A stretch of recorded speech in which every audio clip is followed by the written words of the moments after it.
the last 30 years, they have never received bonus as low as they have received.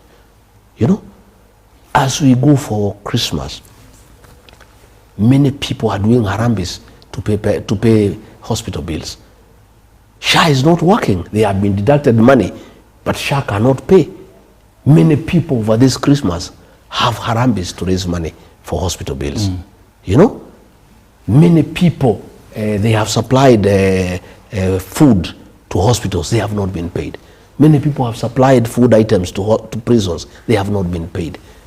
Everybody is stuck as we go for Christmas. Yet the president has the audacity to appear in parliament, drinking water, and MPs are shouting there 2-term, and he's saying how Kenya is doing well, how happy people are, you know. And he was saying, oh, he has, you know, he was in America, he has been invited there. You know, I saw Trump. I think he's a very interesting character.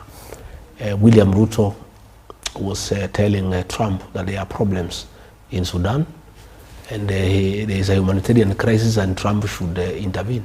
And Trump just looked at him because he has intelligence that William Ruto is responsible for the crisis in Sudan, and he is here pretending to invite Trump to intervene in Sudan. And Trump just looked at him. He did not respond to him, you know. So, you know, I have had.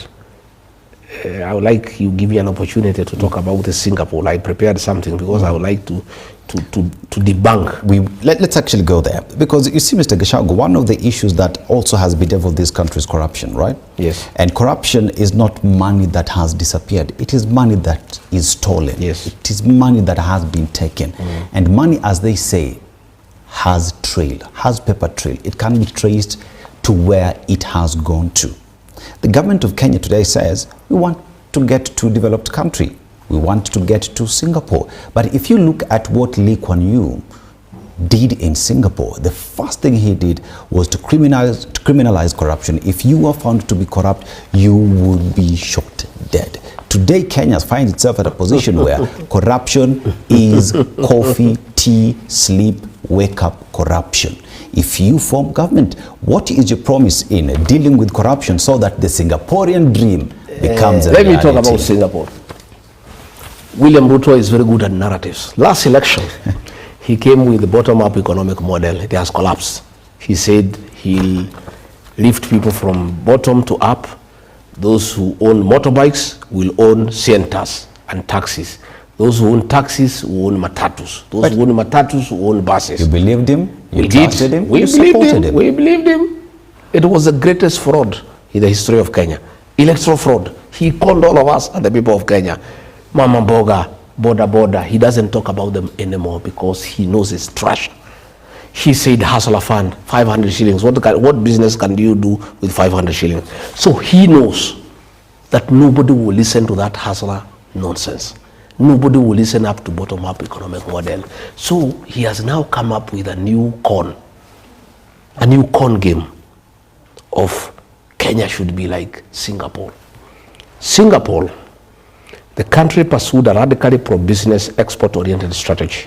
Singapore slashed corporate taxes, guaranteed rule of law, and built investor confidence.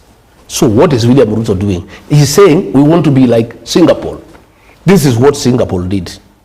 Yeah? Himself, we are struggling businesses. Our importers in Mombasa are strained. The tax regime is oppressive. It kills business. Investors are fleeing Kenya due to corruption and insecurity. In Singapore, they rose to what they became because of rule of law. In Ruto's Kenya, the one he wants to be Singapore, goons are in charge of the country. And he is saying that Kenya can be like Singapore. Singapore became what it is because of rule of law. Here is William Ruto, president of Kenya, saying Kenya will be like Singapore, first world. Singapore became what it is because of rule of law. In Ruto's Kenya, goons are in charge of the police. Who is going to invest in this country? When goons took over Nairobi and other centers, destroyed supermarkets, destroyed factories, under police